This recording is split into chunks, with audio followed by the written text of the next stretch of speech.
Okay, recording audio. Mm. Uh, Ushaji, did you want to do the introduction? Oh, it's Panditarthi. Yes. Um, Welcome everyone. This is I believe it's our fourth session, if I'm not mistaken. Ninth. Oh, we've gone through quite a few sessions. I apologize for it. It's our ninth session. And before we get started, Pandita ji will say the Vedic mantra invocation, and then we have Acharya who will continue with the discussion answer section. So, Pandita Arti ji. Thank you, Vikranji. Namaste, Guruji, and namaste to everybody. Let us join our hands together in prayer. Om Vishwani Deva Savitar Duritani Par Asuva Yad Bhadrantanna Asuva.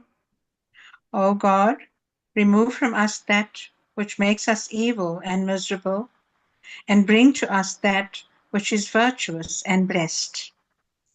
Om Sahana Vavatu Sahano Bhunaktu Sahaviryam Karavavahe Tejasvinavadhitam Astu Ma Vidvishavahe. O God, let us all unite and protect ourselves. Let us render service to others, and let our studies be beneficial and enlightening. Let there be no hatred amongst us. Om Shanti, Shanti, Shanti. Namaste and thank you. Namaste. Thank you, Artiji.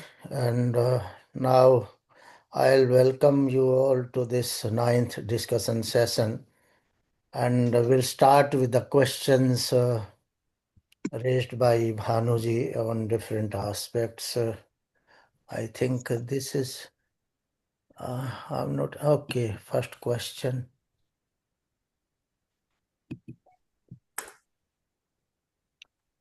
So,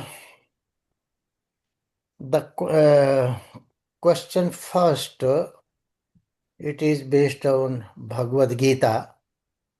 And the first question is that why did Krishna use Sankhya, a hardcore modified approach from classical Sankhya, devoid of any emotional fiber and highly analytical, as the first strategy to bring clarity to Arjuna?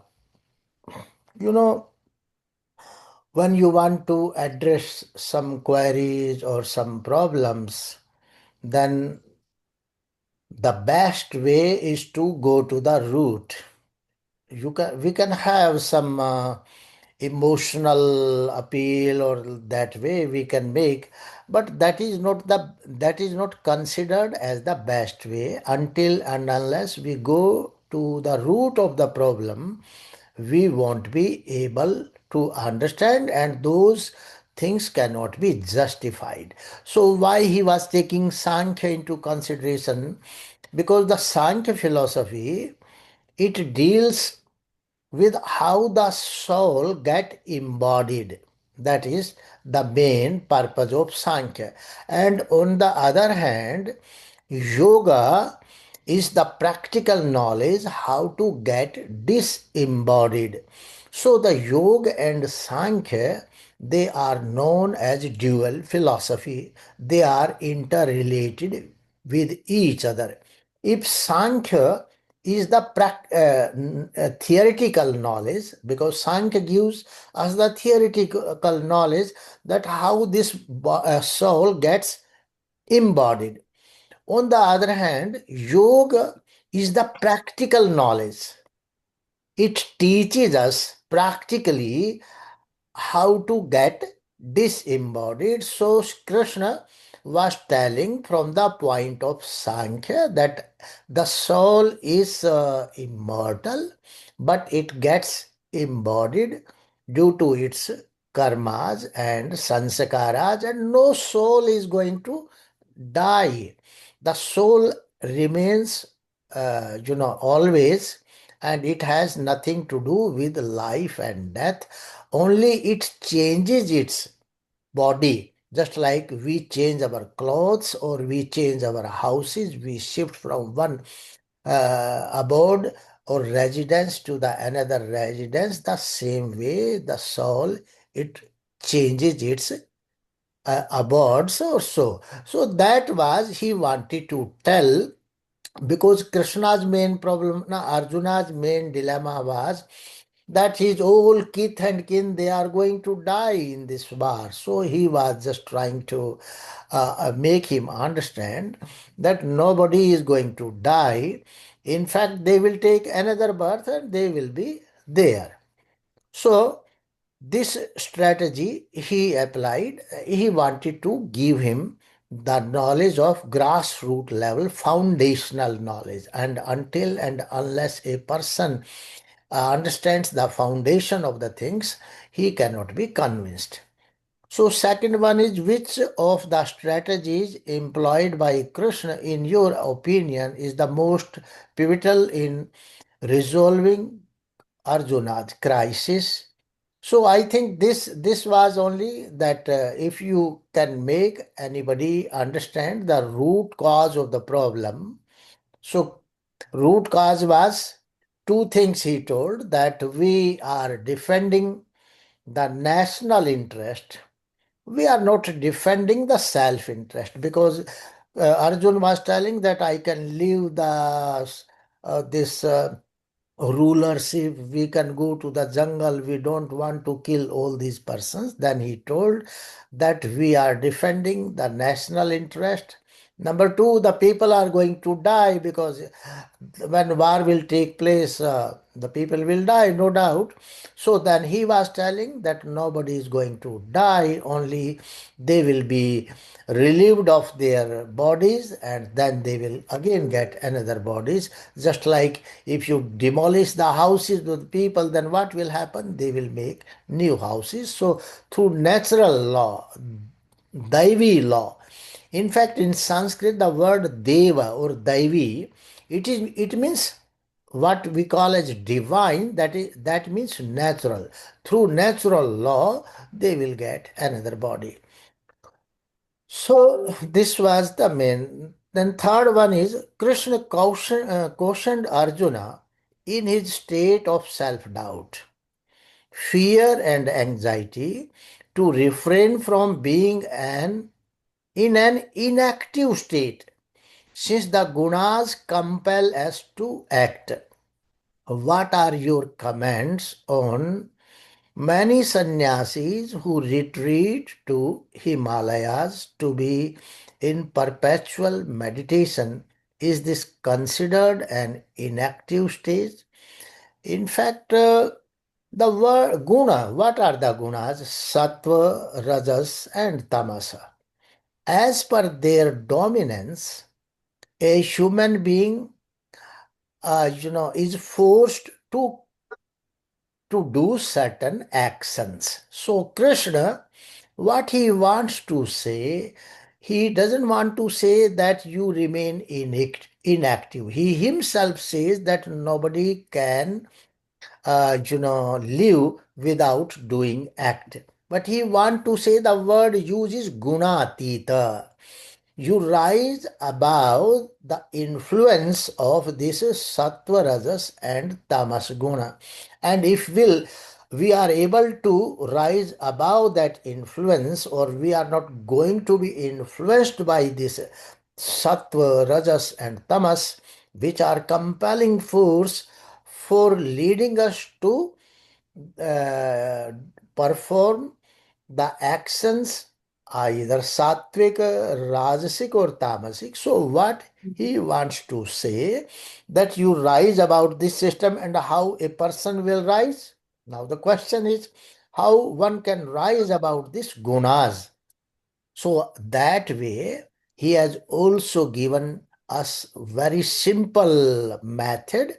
He says, don't have asakti, don't get attached, don't have desires. Because if you will have so many desires, then certainly these gunas will overpower you. So everybody have desires, just like suppose for taking food. You think that, oh, I should take pizza. So that is your desire. And that way you becomes attached with the body and you start supervising the body. In fact, the soul is not going to do any act. Soul is motionless. Who is doing the act? This body, these senses, they are doing acts. Soul is only upadrishta, or we can say witness. But when this body does certain acts, then soul gets involved itself and it starts giving command to the body, give me this, do that. So body, you know, keep on dancing at the commands of the soul. When the soul gives command, then body works. So what Krishna want to say, don't give command to the body. Okay, don't have desires, because if a soul will have some desires, then it would like to fulfill it, and if it wants to fulfill those desires, then those desires action is required for that, and for that action soul will have to give command to the body, and that way the soul gets attached with the body, although it's not karta, it's not an agent, but through its association with body by giving commands, it becomes a part of the body. So it becomes the part of the material world. Just like why people say that while driving car you put seat belt, in aeroplane we are also told that you fasten seat belts. Why? Because when we will put seat belt or fasten seat belt, then we will become the part of the aeroplane, although we are not the part of the aeroplane. Similarly, the soul is different from body, but when it gets attached with the body, it becomes the part of the body, and whatever body feels, it also feels. So body feels suffering, the soul also feels suffering. Body feels pleasure, the soul also feels pleasure. So going to Himalayas is not going to solve your problem. In action, there is no inaction. You try to become desireless, have only those desires which are essential. Don't have unnecessary desire. We are taking food just to maintain our body, because this body is the instrument, is our instrument, or I can say this is the instrument of soul. So you are taking food, and then if you want to maintain your body, then you will have to keep in mind what is good for maintaining this body, whether shower food, whether fruits, then you are not going to be overpowered by your tongue, the taste. So you will think, no, this is good for my body, you will take it. So, and if you will be overpowered by your tongue, the taste, then you will be overpowered by the gunas. If you have a tamasic taste, suppose, then you will go for the tamasic food. So that's why he says, be try to rise above all these things. So no inactive stage is there. Only one stage is there, and that is the gunatit. We should live, rise above all these things.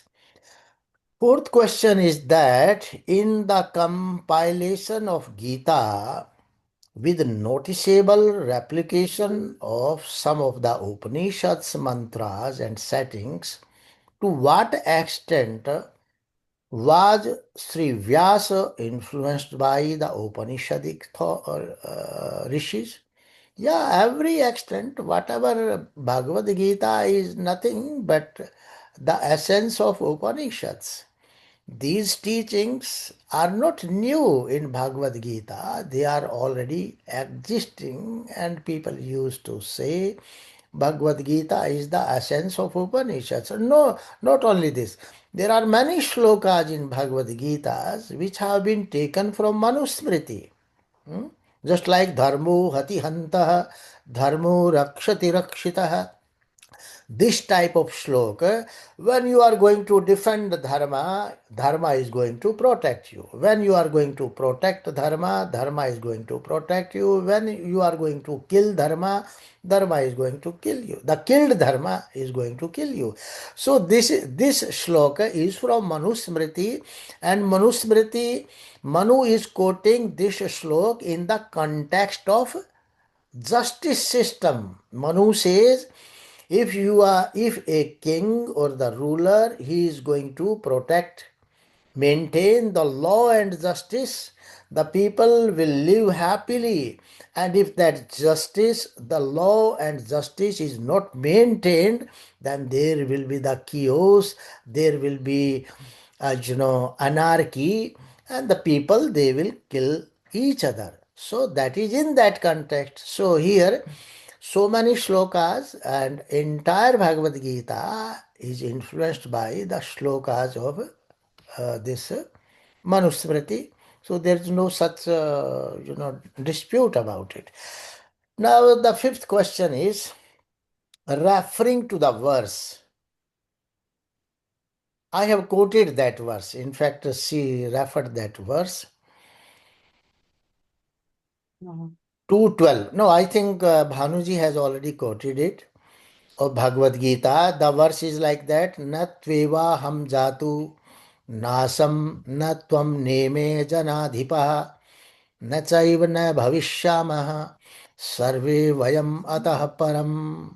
This shloka, it says, never was there a time when I did not exist, nor you, nor all these kings, nor in the future shall any of us cease to be. So the question is, how is Krishna to be perceived in this context when his existence, past and future, is equated with others mentioned? That is, nor I, you, nor all this. So, in this context, Krishna is perceived as a soul, as a human being, because the soul is going to take birth. So he wants to say that we all human beings, we were there in the past in any other body, or we will remain in future also, although we may keep on changing our bodies as per our karmas, and maybe we may have different names, sometimes we may have similar names also. So here Krishna shows that he is just like the other people who are standing in the war. There is no difference between these, all of these. So when Krishna highlights that all souls, including himself, Arjun, and the kings, have existed and will continue to exist in future, what was the intent or expected impact on Arjuna?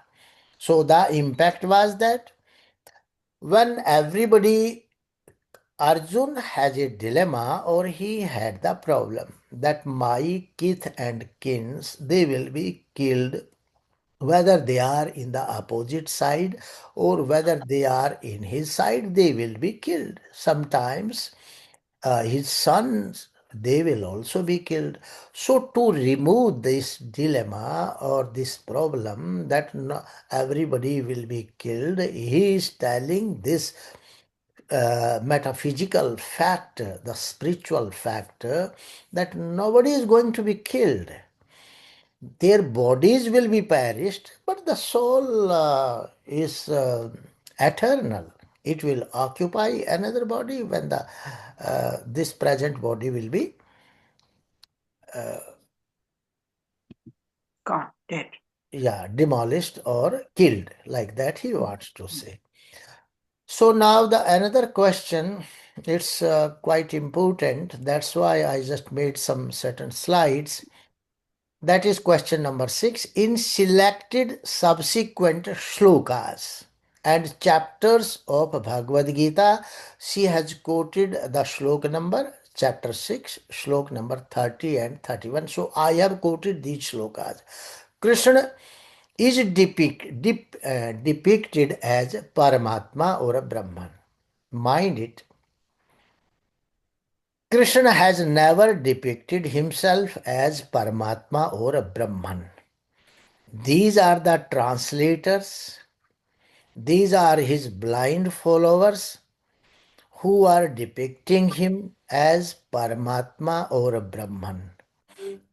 As we have seen in the previous shloka, in the previous question, Bhanuji herself has quoted that Krishna is no different who are standing in the war. He is one among them. Now the question is why, before coming to this question, I'll going to another slide. In Bhagavad Gita itself, the word Paramatma has occurred 2-3 times. I have quoted those shlokas because I just want to remove this controversy once and for always. In this shloka is from the 13th chapter of Bhagavad Gita.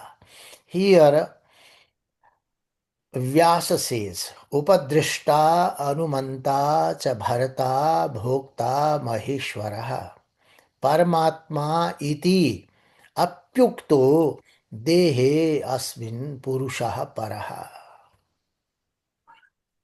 He says that Purusha, the word is used Purusha. Purusha or Jeev or the embodied soul is Upadrishta. It is witness. देखिए पर ब्रह्म परमात्मा is also the witness. Upadrishta or this soul is also the witness. But what is the difference between two witnesses? Paramatma is a witness, but it doesn't get involved with this world. He remains unattached. The soul is also the witness of the actions done by body, but the problem is that this soul gets involved with the body, it gets attached with the body. So देखिए, there is a similarity of attributes, similarity of characteristics, but there certain characteristics they are going to distinguish between Atman and the Paramatman. And sometime in Upanishads and in Bhagavad Gita, the Paramatma and soul, they have been addressed by the same name, Atman, Brahman. Somewhere Brahman is used as Paramatma, somewhere Brahman is used as Atman, because the nature of the two is the same. In one of my another discussion session, I told that through Lakshana, the similarity of Atma and Paramatma is told, because in certain aspects they have the similar qualities. Just like I gave one example, if you say that in our day-to-day address also sometime we say, "Oh Prabhu, how are you?" So when you call somebody as a Prabhu, that never means that he has become Paramatman. If we say, "Oh Bhagwan, how are you?" So that never means that he has become Bhagwan. So this is the style of addressing things in the language. So here he says that witness and experience. The Purush is the witness and experiencer of the fruits of the karma. It doesn't do any karma, but it witnesses and experience the fruit of karmas done by intellect, ahankar, mind, sense, motor organs of the body. Means this bodily system. But why, if it is not doing any karma, but why it is experiencing? Because no doubt it's not doing, but anumanta, it's permitting the body. Okay, do bring me pizza, bring me this, order this. So when you order, suppose somebody killed somebody, and the court finds that when he killed somebody, your association was also there. You inspired him to kill. So you will also be held guilty. So similarly, if the soul is giving command to the body system, whatever fruits this body will experience, they will also go to the soul. So it is, even if it is not doing any action, but it permits the body system for doing actions. So Bharata, it is the possessor of body. It is intellect, ahankar, mind.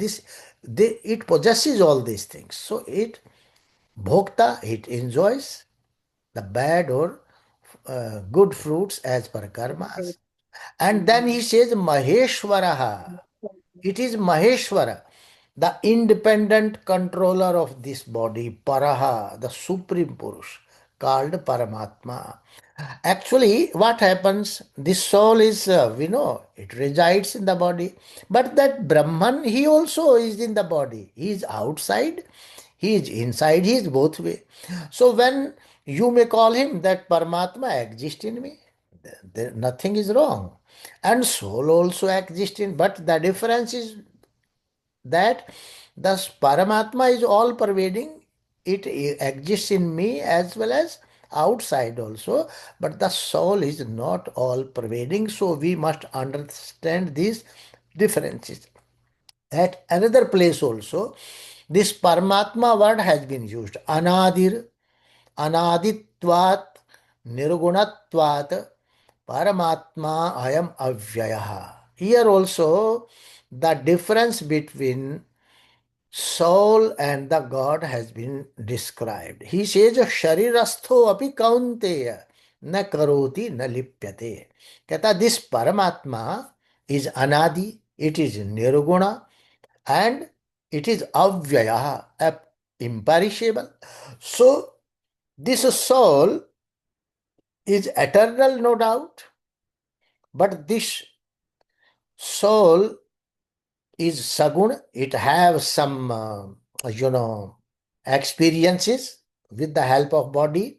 But this Paramatma is quite nirguna. But Brahman, when the creation is not there, that Brahman is quite nirguna. But when the creation takes place, that Brahman is known as Ishvara, and that Ishvara, during creation phase, Ishvara also become Saguna, because he is known by so many characteristics. We know about his characteristics. He is the creator, he is a sustainer, he gives the fruit of the karmas, he is a good justice, as a just person. Uh, so that we have. And Avyayaha is not going to change. So the similar qualities are there in the Brahman and the soul.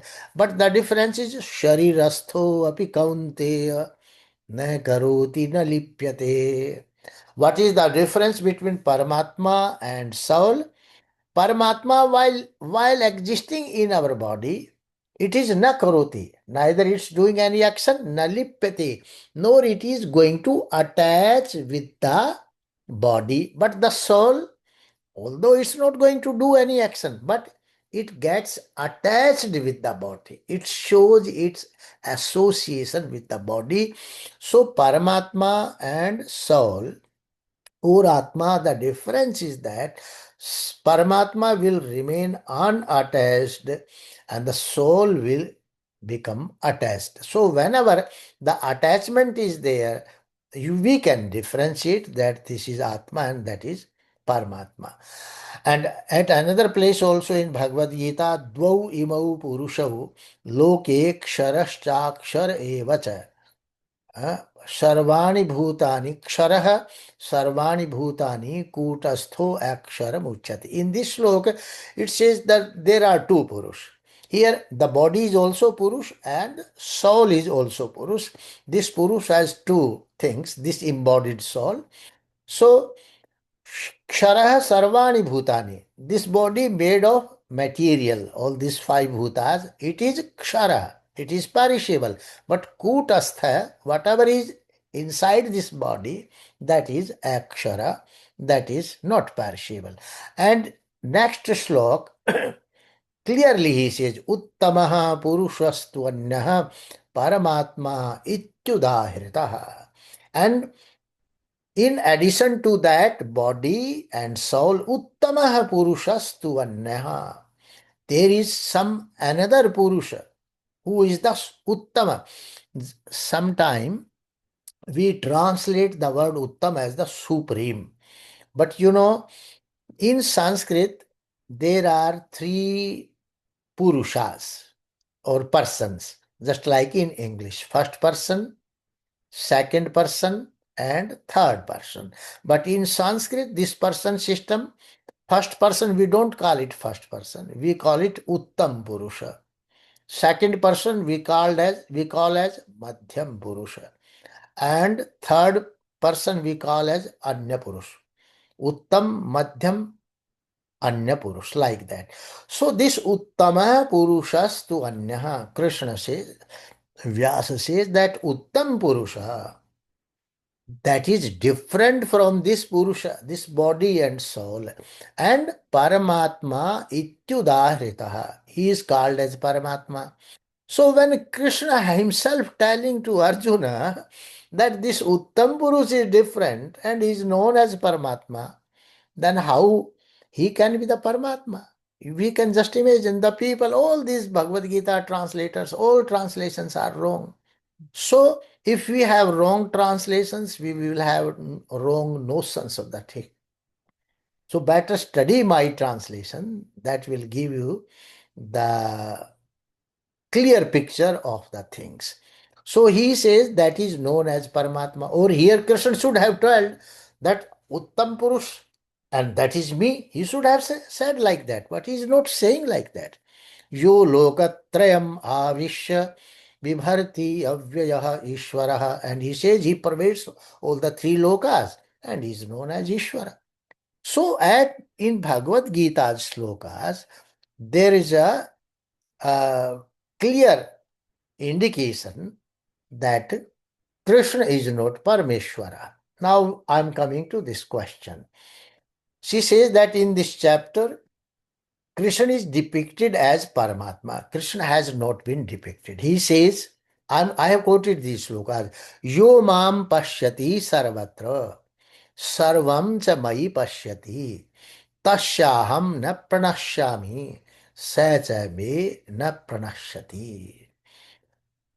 Here the word is used as mam in Bhagavad Gita because in general sense also if I'll say something about me, then I will use the word I'm doing, me like that. We are using all these things. The first person we use or Uttam Purush we use. But what happens in Vedanta Darshan? Because I don't think you have studied Vedanta. In Vedanta Darshan, there is one sutra, and in that sutra, the Vyasa says that when a yogi in samadhi, he completely establishes himself in Brahman. That is known as asamprajnat samadhi. When a yogi goes into asamprajnat samadhi and completely establishes himself in Brahman, then he loses his individual identity and he starts identifying himself with the Brahman, just like in practical life, the soul identifies itself with the body. So similarly, at that higher stage, the soul in asamprajnat samadhi, it identifies itself with the Brahman. Then what happens? Whatever the soul will say as I'm doing this, I'm doing that, so it is representing Brahman. So at that level, these Uttam Purusha, pronoun or that first person pronoun in Upanishads, because in Upanishads it has been used many a times. So he says in Upanishads, when the first person pronoun is used, then that relates to the Brahman. Note that Rishi or the seer who is addressing, he is not addressing himself, but he is representing Brahman. So here whatever Krishna says, Mam Pashyati, Mai Pashyati, so that its meaning is Brahman. Adi Shankar also in his Sanskrit uh, commentary over Bhagavad Gita, at such places he says Mai Ishvare. Mai means, he says Mai means Ishvara. So all these things, Yo Mam Pashyati Sarvatra. A seeker who perceives Brahman pervading everything. So the meaning is like that. Sarvam cha Mai Pashyati. And everything in Brahman. Tashyaham na pranashyami. He becomes imperishable from, inseparable from Brahman. Na pranashyami means he is not going to separate from Brahman. Sacha me na pranashyati, and Brahman becomes inseparable from him. The meaning is like that. And another shloka, सर्वभूत स्थितम यो माम भजति एकत्वम आस्थितः सर्वथा वर्तमानो अपि स योगी मयि वर्तते. सर्वभूत स्थितम यो माम भजति. A person who meditates upon Brahman, abiding in all beings. Sarva bhuta sthitam yo mam bhajati. Bhajati means who meditates upon me. Here is not bhajan karna or not like that, worship. In wherever the word is worship type is used in Sanskrit Shastras, that means meditate. Its meaning is meditation. Its meaning is not worshipping in the crude sense.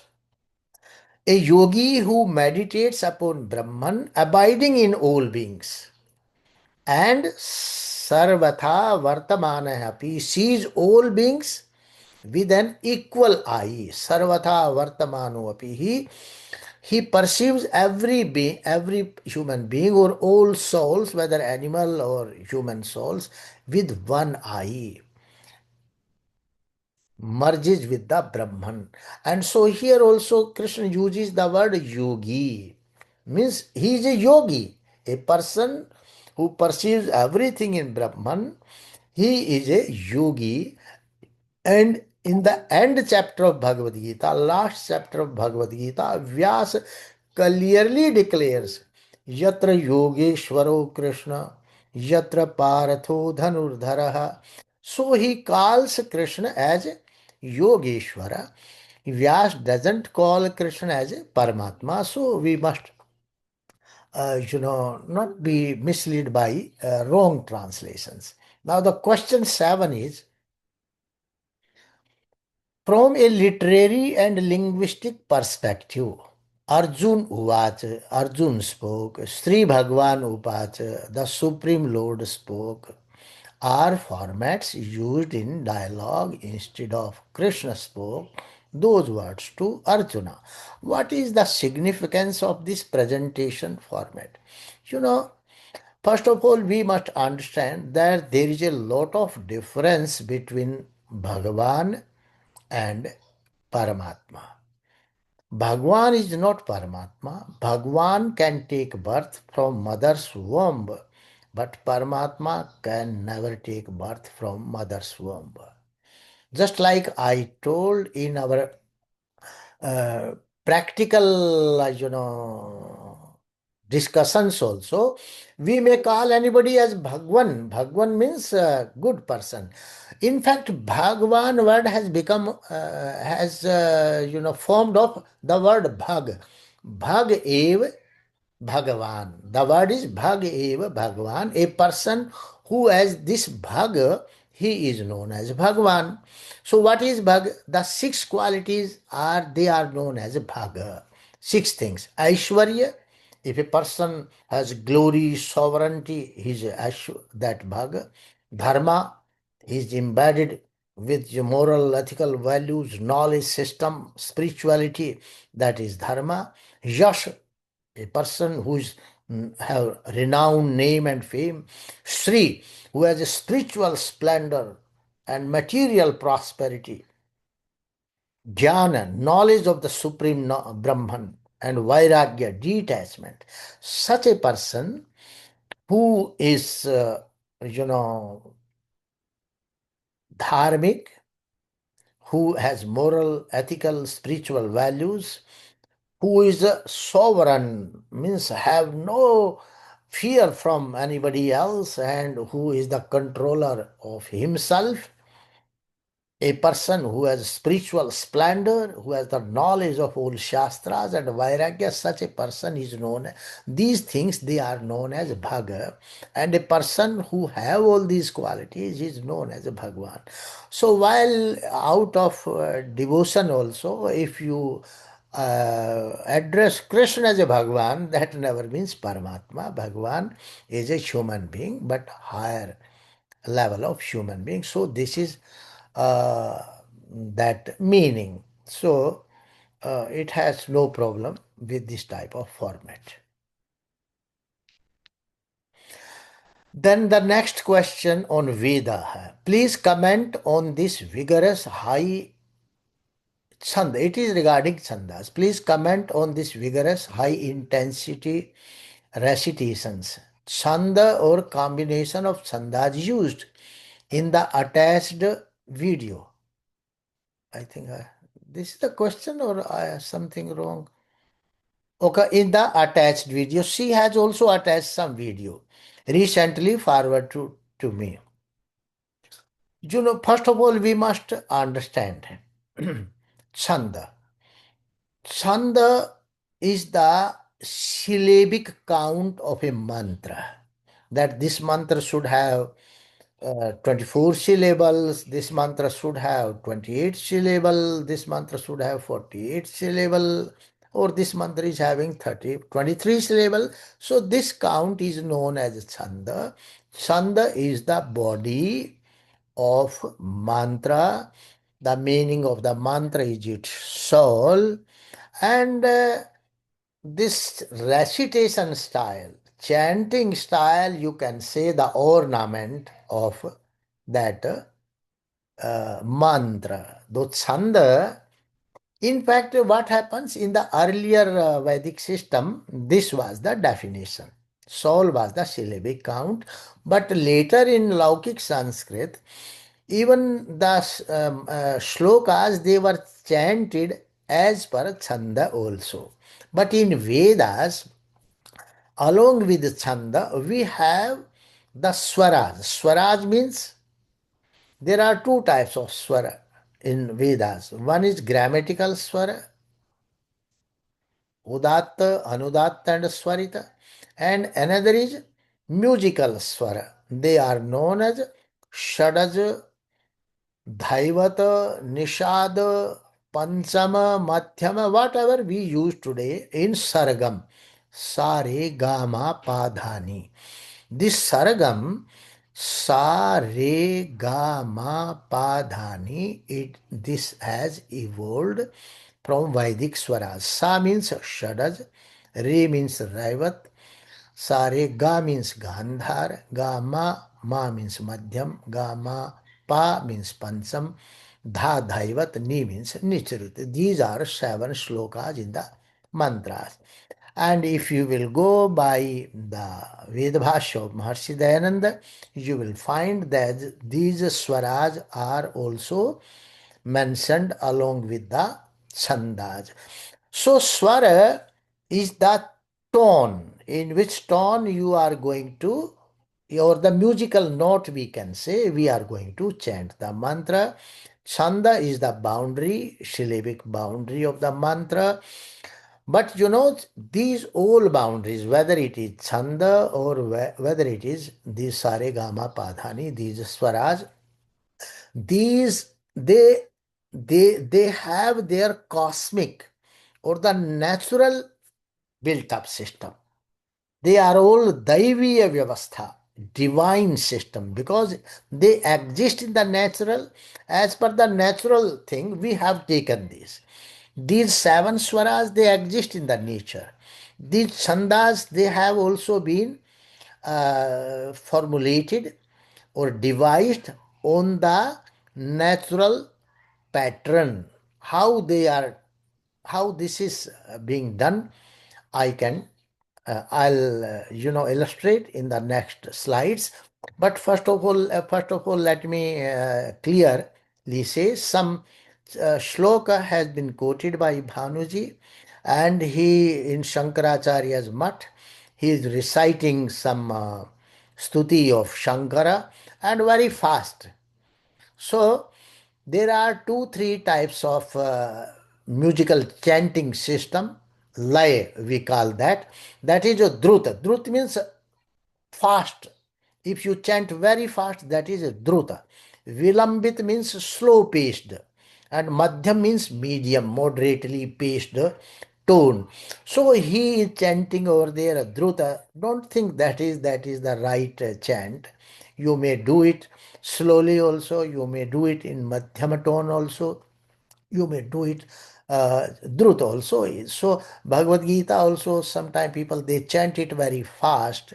So this is the chanting style, and these three styles are there. But the best style is known as where you are able, where a listener is able to listen each and every word clearly.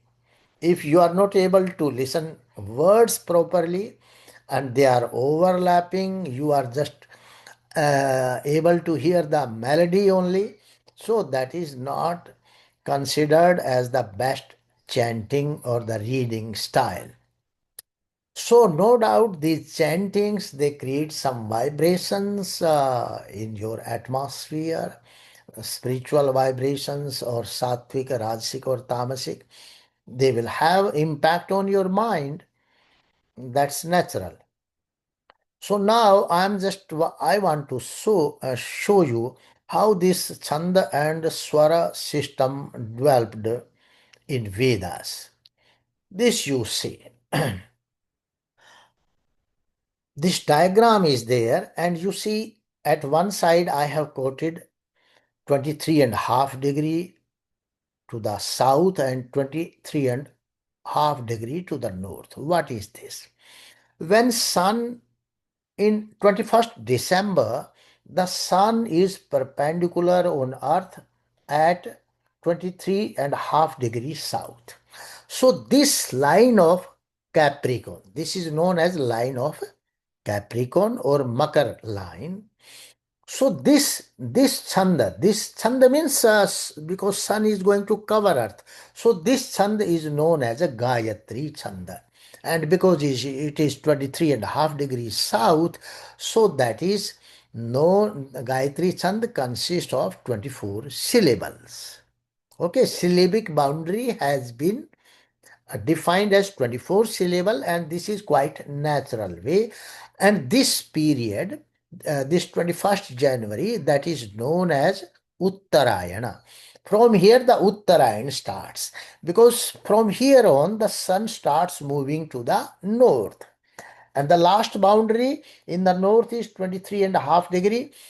Means if you take this equator 0 degree, 24 degree below and 24 degree above, so that is known as Jagati Chanda. So Jagati Chanda has 48 syllables, 24 below, 24 above, 48. And in between, you can keep on adding 4, because equal uh, difference you will have to give. So Gayatri is 24, Ushanik 28, Anushtup 32, Brihati 36, Pankati 40, Trishtu 44, Jagati 48. So this is the syllabic count defined in Vedas, because the sun and earth, they walk only these 7 steps. On 21st December, the sun is at Gayatri Chand. On 21st January, the sun is at 20 degrees south. On 18th February, sun is at 12 degrees south. On 21st March, sun is on equator, 0 degree. On 21st April, sun is 12 degree north, or you can say Pankati Chanda. On 21st May, sun is on 20 degree north, Trishtup Chanda. On 21st December, you call it Yoga Day, sun is 23.5 degree north, that is known as Jagati Chanda. And you know that some different period names have also been assigned. This 23.5 degrees south, that is known as Pitrilok. 20 degrees south known as Pashulok. 12 degrees south is known as Gandharvalok. 0 degrees is known as Manushyalok. 12 degrees is known as Devalok. 20 degrees north is known as Vanaspati Lok. 23.5 degree north is known as Asura Loka. So these are things. Now the swar is also there. You know, swar also aligns like that. Just as I told, the seven and this sun and earth, they in 12 months of a year, they walk together at these 7 points. So in Vivaha Sanskara, when you talk about Saptapadi, wife and husband in Vivaha Sanskar, they walk together 7 steps. In Kalidas, in Abhijjan Shakuntal, he says, Satam Sangatam Saptapadinam Uchyate. The good human beings, they become friend while walking 7 steps. So this Saptapadi concept in Vivaha Sanskar, this has been taken from this natural phenomenon of earth and sun. So it is there. Now the Sadaja Swara. You know, these swaras, they exist in the nature. At 3 a.m., the time of the 3 a.m., the tone, the natural tone is known as Shadajaswara. At 6 a.m., the natural tone is known as Rishabhaswara. At 9 a.m., that natural tone is known as Gandhara. At 12 p.m., this equator time, that is known as Madhyamaswara. And after 12 to 3 p.m., that is known as Pansam. Pansam is the highest tone. In fact, in modern musical system, there are 3 tones: Shadaj, Madhyam and Pansam. Shadaj is that is the bass, means comfortable. Madhyam is higher than Shadaj. And Pansam is the highest tone. Highest means because at between 12 p.m. to 3 p.m., the heat is maximum. The heat will be recorded maximum till 3 p.m. So when the heat is maximum, that means energy in the body is also maximum. At 3 a.m., that is known as Brahma Murtkal, so the heat is not there, so there is quite peace. The body doesn't have that much energy, it lives in the peace. So the tone is also quite moderate.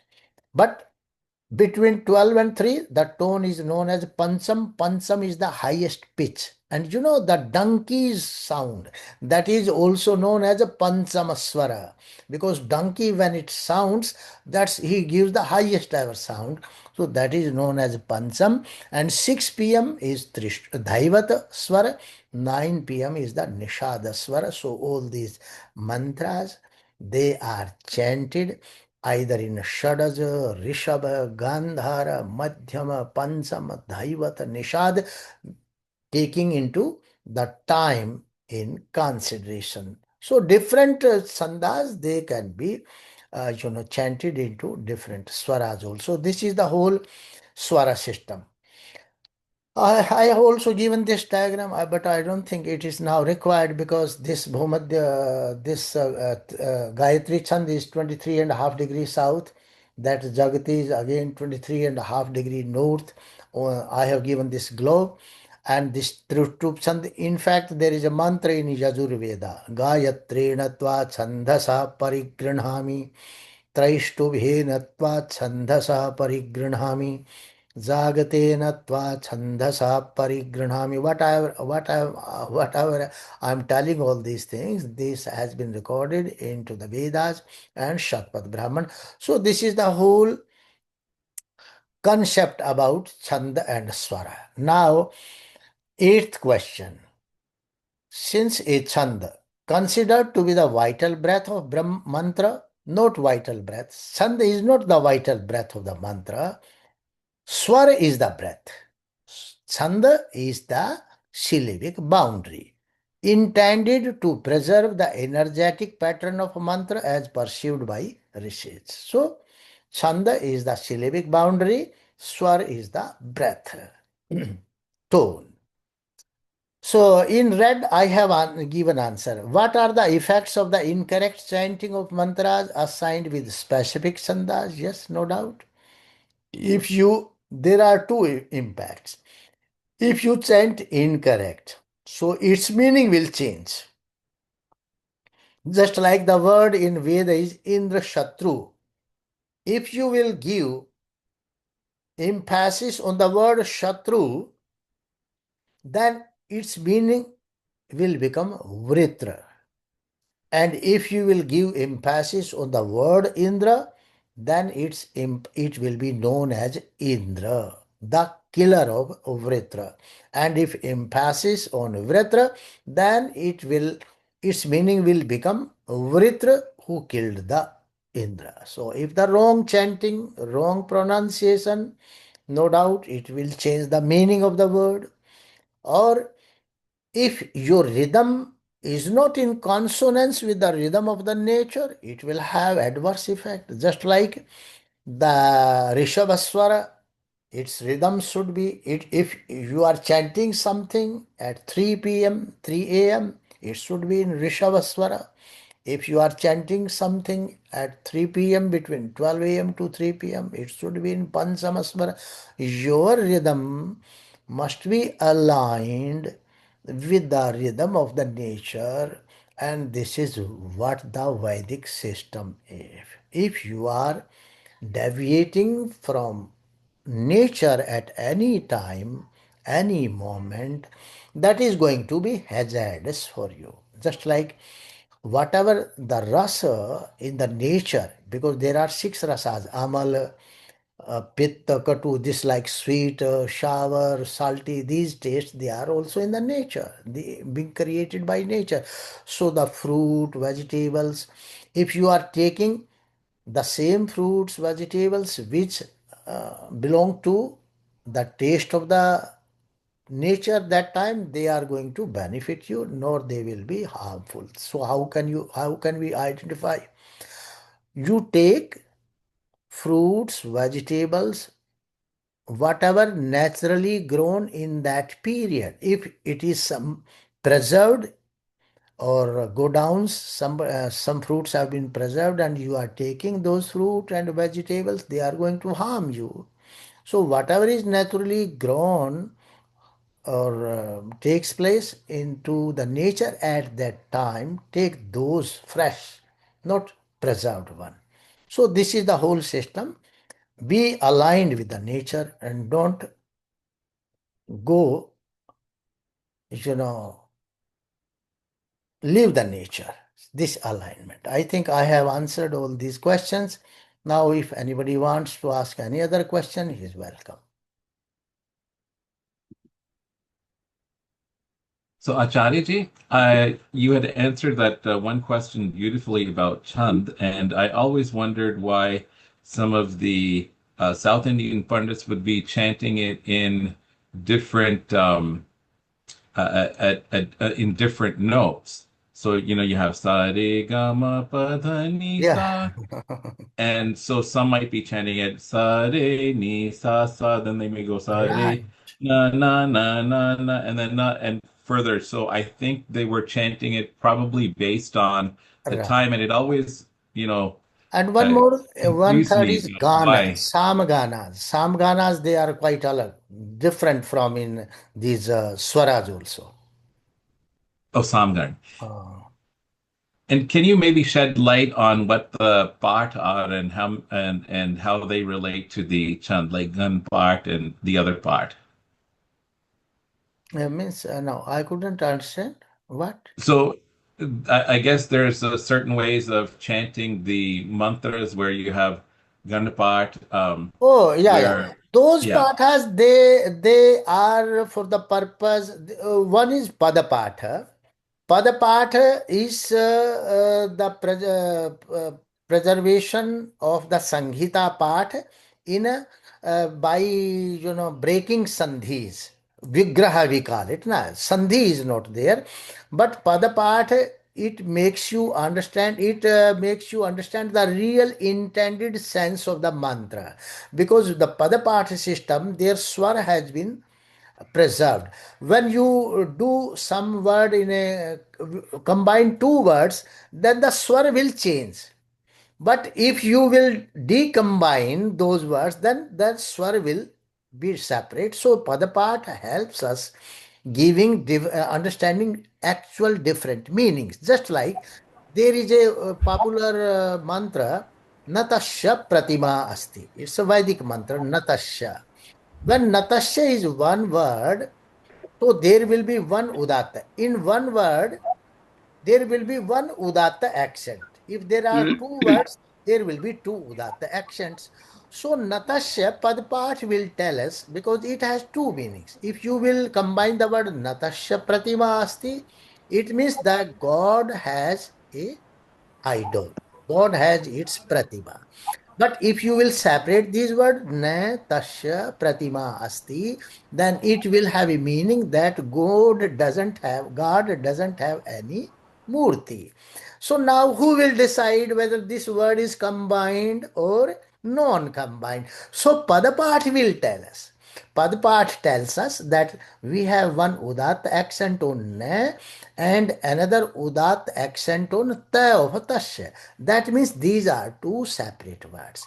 So then other pathas are Ghan pathas. They are for the protection of the Vedic mantra. Just like if you say Tat Savitur Varenyam, again you will say Tat Savitur Varenyam Bhargo, then he will say Varenyam Bhargo. Like that, means through these pathas, Jata Patha, Shikha Patha, Ghana Patha, these mantras, they were preserved so that there is no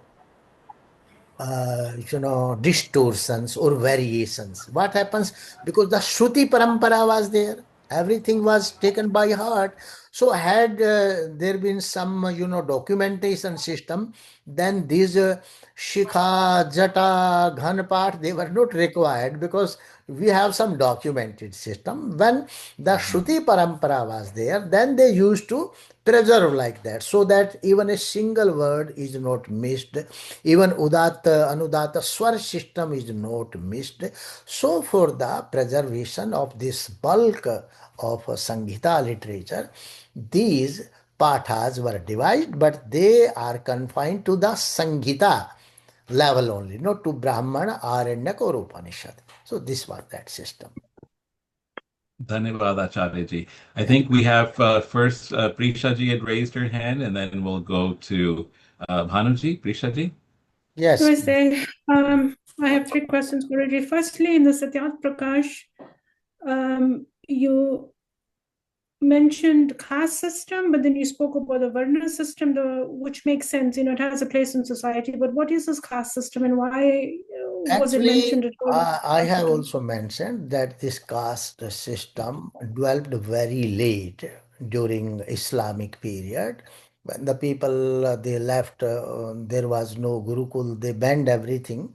So they started doing work from home. From means every family they had some business, so they used to do that business from their houses. Suppose somebody is a shilpi, he is making pots, somebody is doing some iron work, some is doing some gold work.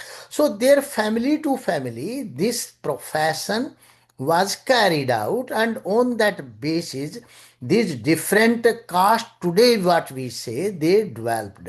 So the caste system remained confined to their birth, and Varn system is based upon that guna, karma, and swabhava. Birth system is not based upon Varn system is not based upon birth. So even a child of Brahman Varna, he may become Kshatriya, Vaishya or Shudra as per his education, gun, karma and swabhav.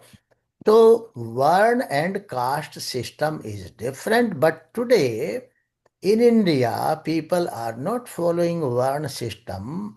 They are following on the caste system. And why it happened? Because everything was in the hands of Brahmanas. Today, Brahman is also a caste and Brahman is also a Varna. So, Brahmanas, they identify themselves as a Brahman caste, and that's why the people are thinking that Manusmriti is propagating caste system. Other castes, there is no similarity. Suppose the Kshatriyas are there. Kshatriya caste is not there, but Kshatriya Varn is there. Vaishya caste is not there, but Varn, only Varn is there. So Shudra caste is not there, but Varn is there. What happens? Brahman is the Varn, Brahman is the caste also. So the Brahmanas of the caste, they created confusion. And they made it a rigid system, but Manusmriti and Vedas, they do not sponsor or sanction that caste system. And when the Rig Veda mantra is there, Brahmano Asya Mukhamasit, he is talking about a complete human being.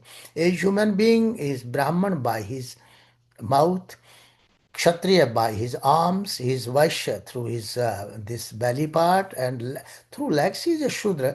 So that is a different system. And Swami Dayananda told that the Varna system is the actual system. Suppose I am a professor, my son or daughter, they have become a doctor. So can you call them professor? So similarly, one system will change. It depends upon your guna, karma, swabha. Somebody is politician, president. So his son cannot be known as a president. If his son is a pilot, he will be known as a pilot. So that is based upon your varna, guna, karma, and swabhava. Next question. With regard to there's the 8 types of marriage. My question here is based on the fact that there's been so much abuse against women and killing female babies and all of that. But because with Swami Dayanand, he was looking to educate the people properly and bring the proper information through. But why is the mention of the 4 types of marriage that are non-consensual at all? And then also when you look at the inferior marriage of young girls, because when you look at the Vedas, everything is so scientific based and the proper correct knowledge. And when you look at a young girl, she may be biologically ready or mature from a sense of her hormones and that, but from a psychological point, the prefrontal cortex is only matures from 25, and that's responsible for all the executive functions. And you see a lot of times these young girls were teenage girls, I'm going to talk, they were not women, they were not young ladies, they were girls that were married so young, and then they had to move to some faraway village, and they didn't have the cognitive abilities to run households or to become mothers. Why are we still talking about these types of marriages when it's wrong? Swami Dayananda is not talking about at his own. He has taken this concept from Ayurveda, Charaka Samhita and all those things. During those periods, the marriageable age for the girls was 16 years at least. So based upon that, and even a girl, she can bear a child at the age of 16, there is no problem. No doubt you can go for the higher age also, but this is the minimum boundary or confine that has been given. No, below this, it is not permissible, and above this, you can go to the level you want. So that is the minimum, and for gents, the 48 is the highest one, maximum one. So that is based upon Ayurveda, and Ayurveda permits. There is no problem with that. Even we have seen the teenage girls, they sometimes they have, children without marriage also. So maybe keeping in view of all these things, if some child is quite, irresistible for marriage or so, so the age 16 is there, you allow her, or they will do some corruption. So, keeping in view of so many, circumstances and biological factor, it was allowed. But now the age has been increased by the government. That's not means minimum. It is the minimum level and the maximum level. We can understand this like that. Okay. The other thing with regard to Bhagavad Gita is, can you speak a little bit about a Bij mantra for Samadhi, Guruji? And as well, you mentioned about fasting to help control the senses. What kind of guidelines were given for fasting? Yeah, if you want to go to samadhi, then first of all, you will have to control your sense organs. All sense organs you will control. Eyes, ears, what happens? The taste is there. If you will close your eyes, at least you won't be able to see the far off things. If you can you can have close your ears also. But what happens, even if you are sitting still in a secluded room, what will happen? Your taste may demand, oh, I should have this, I should have today apple or this fruit, that fruit. That demand will come. So just to control all your sense organs, do fasting. So when you won't allow even this taste to enjoy and you are keeping yourself hungry, so then this taste sense that will be controlled. When these all indriyas they are controlled, then the mind is there, most fluctuating one. So for that he says abhyas and vairagya. Do practice to withdraw mind from material world, and vairagya, don't detach, have renunciate. Don't attach yourself to the worldly things, because the mind has the tendency, if you will detach yourself to the worldly things, what will happen? It will keep on running to those things. So, if you want to go into samadhi, the first thing, you concentrate into your breathing itself. You are inhaling, exhaling like that. Concentrate in your breathing. So that will easily fix your mind. Or that says between these eyebrows or the tip of the nose, there are so many practices. So, but I suggest you concentrate on your breathing. And second most important thing, the Bij mantra I'll give you, and that Bij mantra, anybody who wants to do samadhi, in Hindi that Bij mantra is, you keep on thinking, oh, मैं तो आत्म तत्व हूँ, I am the soul. I have nothing to do this with my body. This body is my instrument. Keep on thinking like that. And just try to widen your sphere. So immediately you will have your samadhi perfected. So that is the Bij mantra, and Vedantis say Aham Brahmasmi. That Brahma is not God. Aham Brahmasmi means, oh, I'm soul. I'm nothing to do this body. This body is for my health. Have this consideration. When you will have this type of consideration, immediately you will withdraw, your attention will be withdrawn from the outside world. That is the Bij mantra. Immediately you will go in samadhi. You can be in samadhi for 1 hour, 2 hours, whatever is there. So that is the best way. Doing fasting. If you have control on your tongue, no need of fasting. If you don't have control on your tongue, go for fasting. Try to, but the Sahaj Samadhi, Sahaj Yoga, one is known as Hatha Yoga. Hatha means forcibly. If we are doing fasting, that is hatha yoga, but hatha yoga is not good. Sahaj, natural way, try to withdraw everything naturally. So that will persist for a long time. And if you will do it forcibly, it will bounce back. It will bounce. Okay, I have not taken pizza for 1 month. Now today I'll take full. So that bouncing back should not be there. We are eating because we have to survive. We should have to keep this body running because I have to do a lot of things. I have to gain a lot of knowledge. I have to do samadhi because without this body and mind, nothing can be done. So we are keeping it intact, just like car. Oh, this car is my instrument. Ah, I'll have to go. So you keep car clean and everything tuned. So same way you do with the body. Keep it tuned, safe, good, so that you may do maximum. I'm doing a lot of work, writing always, because oh, I keep my body okay because I'll have to do all these translations.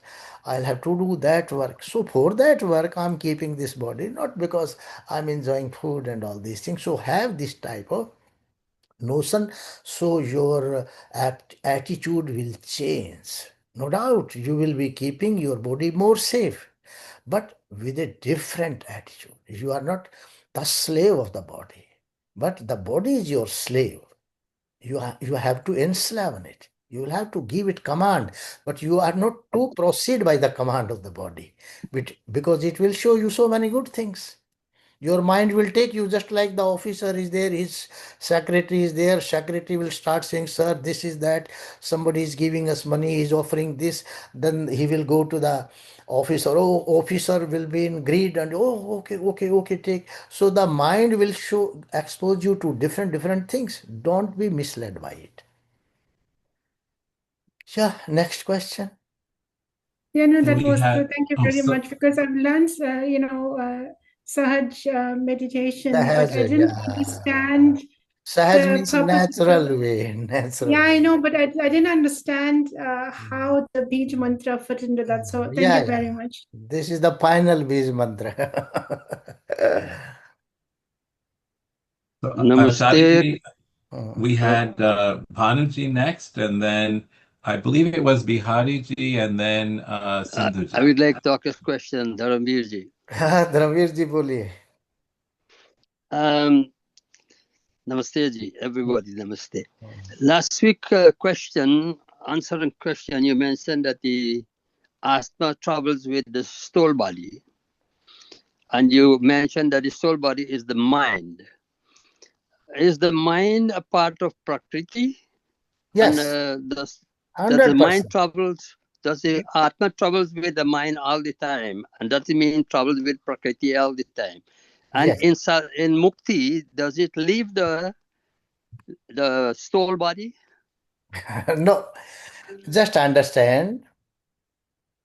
Atma will this upadhi, this stall body means intelligence, mind, ahankara, and stall tanmatras. This is known as stall body, or you can say Karn body is also causal body. Causal body means when this stall body has the sanskaras, those sanskaras is the causal body. So this body in Vedanta, it is known as upadhi, and this upadhi is eternal. This will always live. What happens when we are living in this world? This Atma associates itself with the body. So we are getting this body. But while in moksha, that Atma, it is going to associate with self, with the Brahman. That is the difference. But this body, this dull body is always with you, because after moksha also you will have to come. You will have to take birth. The gross stall body can be destroyed. Just like this body is the gross upadhi, that stall body is the stall upadhi. So stall upadhi cannot be destroyed, but the gross upadhi can be destroyed. This body, the gross upadhi, the gross body will become extinct. But the still body, that mind, intellect, and ahankar, it will always be with the Atman, even in the moksha. But Atman is not going to associate itself with these, it will associate itself with the Brahman. So its identity, Atman's identity is still there. No doubt it has become one. Becoming one with Brahman means start associating itself with the Brahman. Just like I say, Aham Brahmasmi. Oh, I am of the nature of the Brahma. I am Avyaya. I'm I can become knowledgeable. So my nature is that of Brahman. So Atman identifies its nature with the nature of the Brahman, or Atman has its nature with that of it. If it starts identifying itself with body, then it will occupy body. And so long as Atman identifies itself with Brahman, that long it will remain in moksha. Thank you. Concerning marriage in the Vedic time, does these people use it according to how Swaminarayan related marriage? So to say, a 24-year girl should marry a 48-year man. And when you go to now, after 50 years, someone have to go to vanprasth of what, then we go to the other stage. What if they bear children? What will happen to the children and the wife and all these things if these things are being Right. at present? These are tentative boundaries. 25 brahmacharya, 50th grihastha, 75 vanaprastha, 100 this sannyasa. The age can be extended beyond 100 years. Suppose if you are, following the Vedic path, the entire that system you get married in 48 years. So then you will have a longer age. So your Grihastha ashram will also will be extended. That boundary will be extended. So these are general markings. These are not a rigid system. It's all fluctuating. If you have married in 48, sir, then you can live in Grihastha for till 60, 70, then you can go. Or for the whole year, for the whole life, you can live in as a Grihastha. There's no compulsion that you will become a sannyas. That's your choice. And you can be a brahmachari throughout life. Don't enter into the Grihastha. That depends upon your sanskaras, upon your system. It's your choice, but these are the general guidelines, not some fixed boundaries. Okay, thank you. Was it in the Vedic time? Was it like the people were performing those kinds of marriage or not? You don't know that. Yeah, because they were performing marriages. That is why this marriage system has made. Because every time in society there is evil and good things, so people used to do Gandharva marriage also. That's why this Gandharva system has defined Paishach. These because never a society is a perfect society. Mind it, whether it is Satya Yuga, whether it is Dwapar, Kali Yuga, the human intention, the human, emotions, they are same. They are same. But if you are more wise person, you keep control. If you are not wise, you are fool, stupid, you can be a wild. Because Janmana Jaite Shudra. Everybody is a Shudra, uneducated from the birth. And through sanskaras, he becomes a Dvija, means educated. Only the sanskara gives you education, transformation. So until and unless you are a transformed human being, the general tendency of the human beings is the same, whether you are living in the Ram Rajya, in Treta Yuga, or in Satya Yuga. That those are only those temporal boundaries, but human feelings, human the tendencies, they will be the same. That's not going to change. Okay, thank you. Because someone, I think I read it in some books also, that when the Atma gain moksha, it leave his soul body. I don't know, as I No, mentioned just now. the words used by Vedantis, they are that after destruction of this upadhi, when this upadhi is destroyed, but there itself they say that this upadhi is eternal. So what upadhi will be destroyed? This sthul upadhi, this body will be destroyed. But the stral will, because stral things can never be destroyed. The stral prakriti will always be there. It is eternal. At stral level, at sukshma level, eternity is there. At gross level, imperishability, now perishability is there. Gross things are non-eternal and stral things are eternal. So, because this mind is the part of Prakriti, Prakriti at the gross level is perishable, Prakriti at the stall level is imperishable. Similarly, this mind at stall level is imperishable at gross level, and gross level of mind reflects through our sense organs and body, that is perishable. That's all. So people are confusing when they say that this upadhi is destroyed, they think that the mind has destroyed. No, that's. Yes, thank you very much. That is very true. Hmm. Yeah, everything is very true. Yeah. All right, Yes, Satishji. Acharya we had Bhanuji, and then after her, Bihariji, and then Sindhuji. We will ask Biharji Bhanuji? first because Bhanuji's many questions we have already answered. Oh, okay. All Now, right, that Bihariji. number is the last one. Yes, Satishji. I think you are muted, Satishji. You will have to You're unmute. on mute. Unmute. Is it okay now? Yes, Is it yes. okay? Yes. Yes, yes.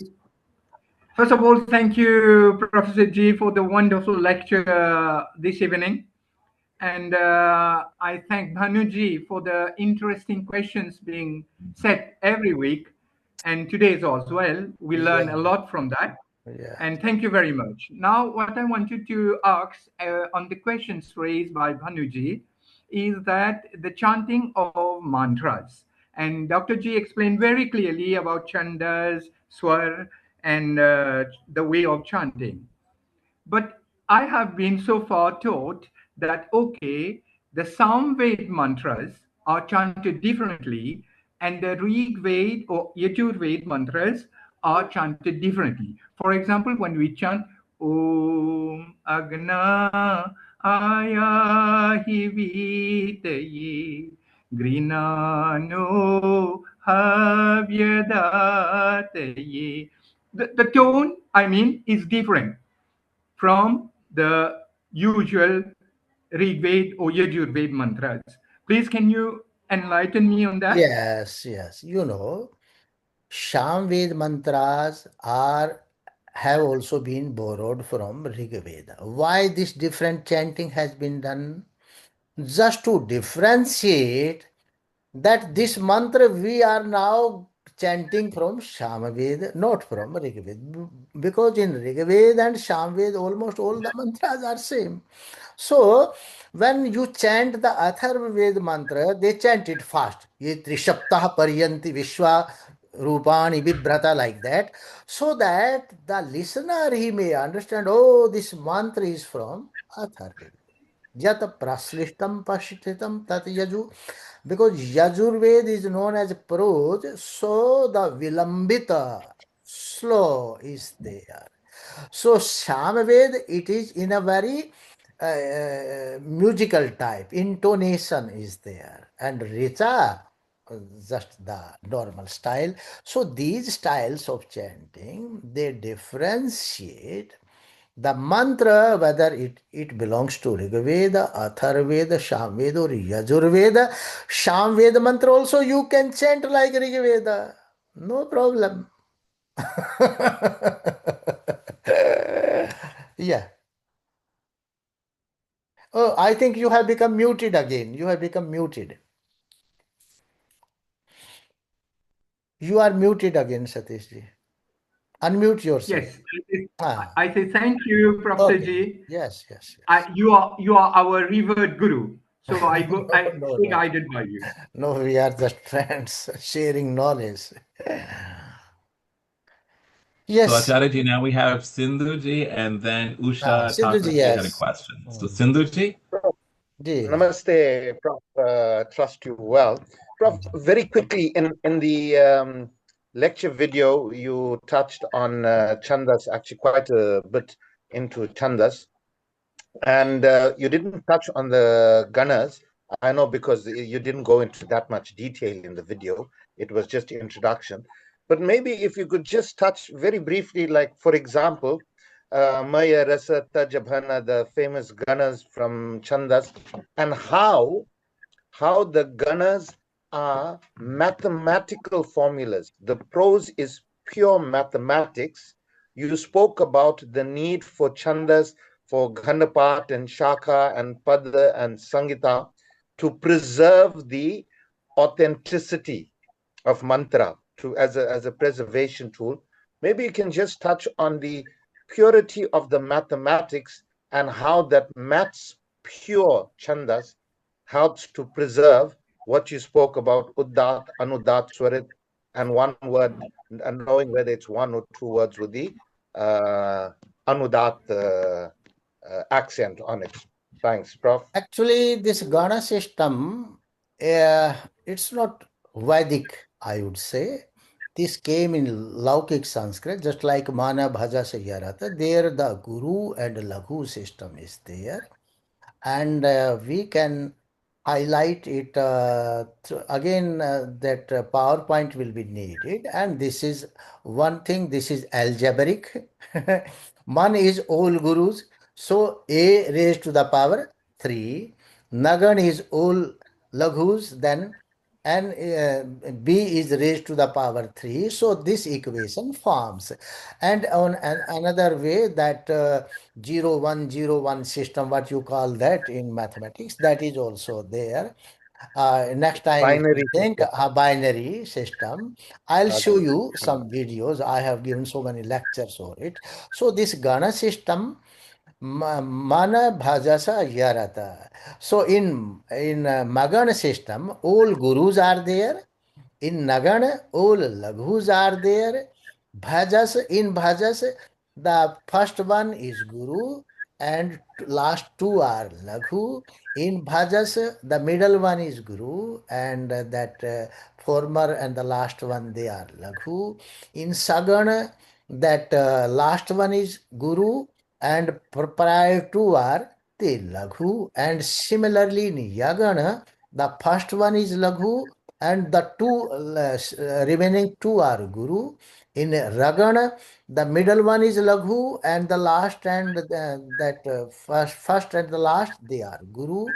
And Tagana, the last one is Laghu and the first two are Guru. So this is that system. So a cube minus plus b cube is equal to whatever your equation is there, that can be applied to it also, and that binary system, it is there. So many things are based on Chanda Shastra. The Fibonacci, that series is there. Whatever Yeah. that Prastara system, it is there in the Chanda Shastra. People have taken Yeah. it from there. It's not new to Meru mathematics. progression as well. Meru progression Yeah, as well, Prof. it is all already there. All So, but okay. this Thanks, Laghu Prof. Guru Thanks. system, it is not used. No, thanks. Okay. Oh, yeah. No, thanks, Prof. Because now that you know that, it makes understanding Chandas a little better and the mathematics purity. Right. So you can now see how it is used to protect the authentic mantra Yes, from yes, in the authentic. yes. Yeah, And okay. you just Thanks, Prof. imagine, Thank you so much. when composer or the writer, he used to write something, express something into a particular chanda, everything in an intact manner has to come out from his mouth. Yes. Such a streamlined syllabic system it was. Yes. Okay. Yeah. Thanks, Prof. Thank you so much. Yeah. Now, next question. Yes, we have Usha Thakurji. Namaste. Can you hear me, everybody? Yes, Usha.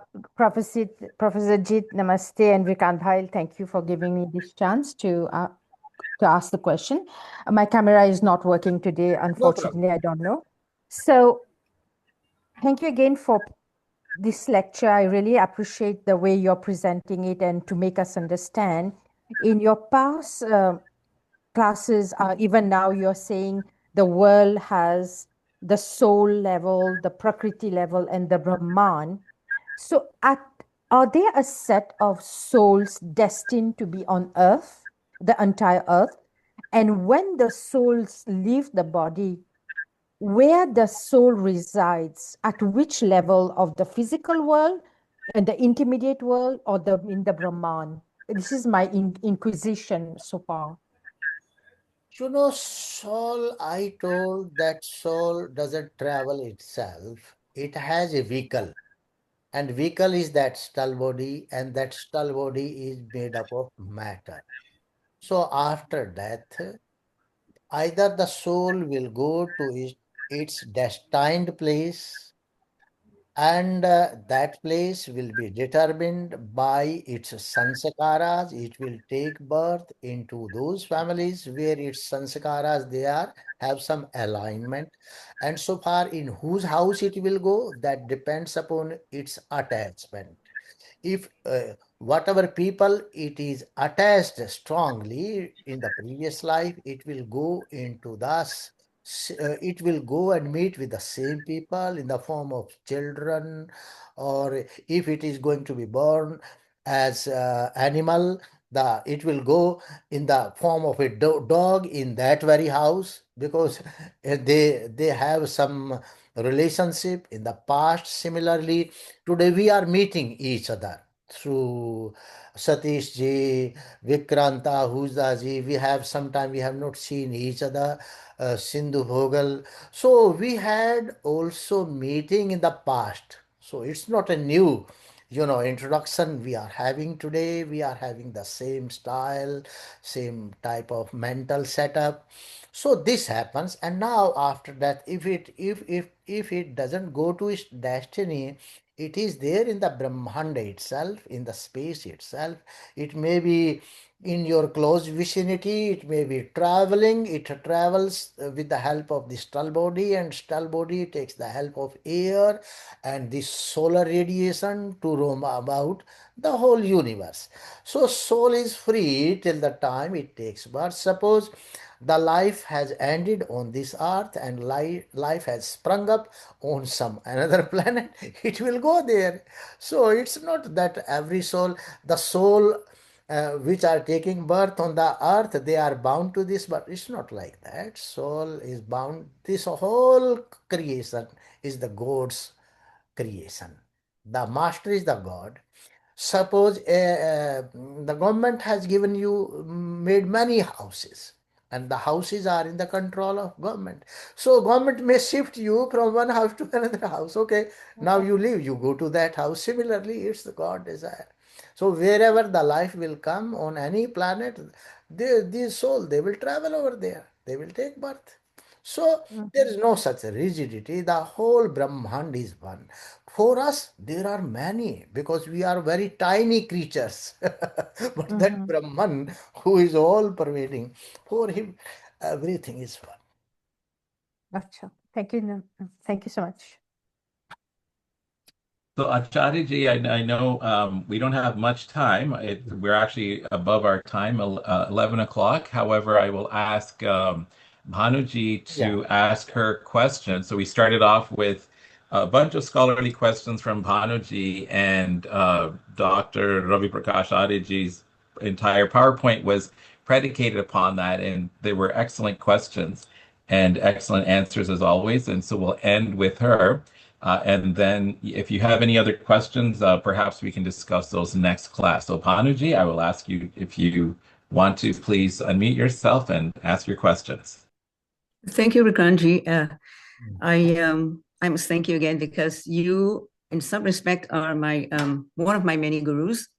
You taught us Hindi so well, and you continue to do well. So thank you again.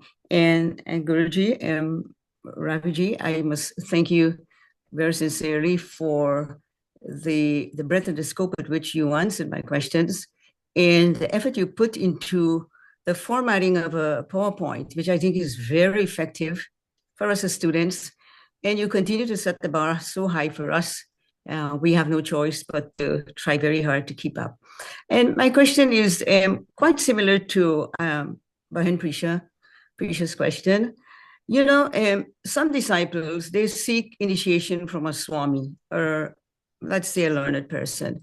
And in a very brief moment, which I experienced myself, the Swami goes into a meditative state, as it seemed to me, and a mantra is brought out.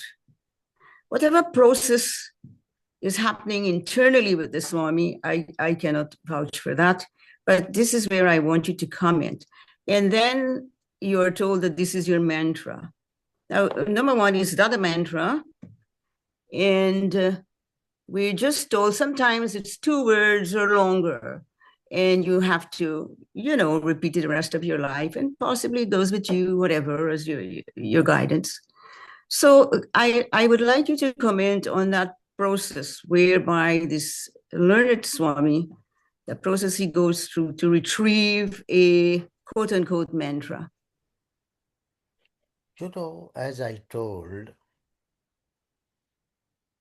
the mantra is just a suggestion. Mantra is just a suggestion. It gives you some guidelines. But the broad explanation is needed for that mantra. Just like the sutras are there. Sutras of Patanjali Yoga Darshan, Nyaya Darshan, Sankhya Darshan. Similarly, the mantra, you know, it includes in it a great message. So that is mantra. And if you only chant the mantra and doesn't understand the meaning behind it, so it is not effective. And what happens sometime, suppose some yogi is there. So yogi, when he gives you some mantra, you know that mantra is also powerful. So it can have a lot of effect. In fact, once I was going through Swami Ram's some book or some lecture, he told in that lecture that one of his guru, he gave him a mantra. And he told, if you will chant this mantra by going the beehive, that beehive, those bees, they are not going to sting you. And you just bring your mouth quite close to that beehive, but even while chanting this mantra, they are not going to harm you. Then Swami Ram told, I thought, oh, it's a very simple mantra. And he was not so perfected. By that time, he didn't perfect, he was not a perfect.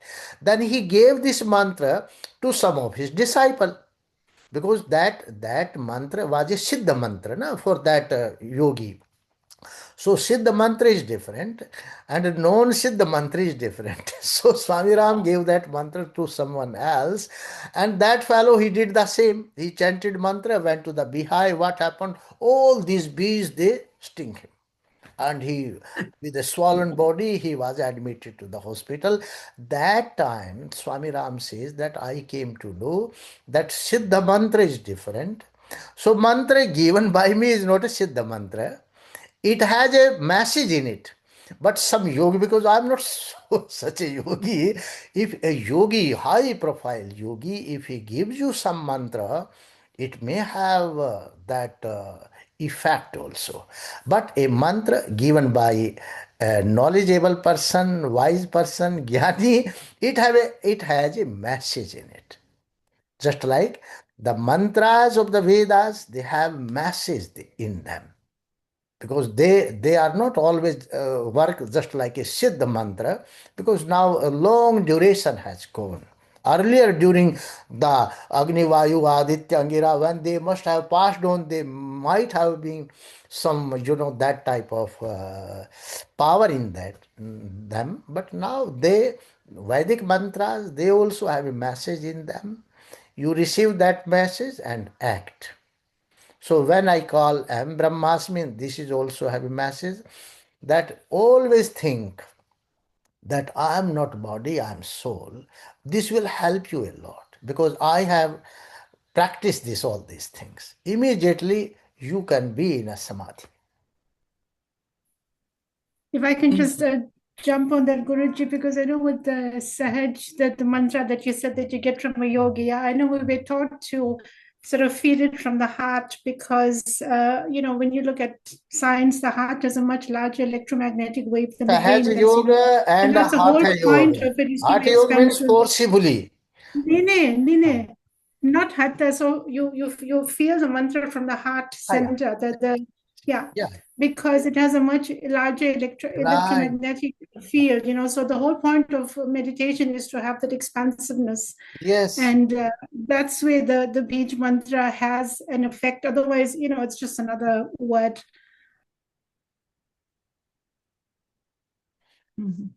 Thank you.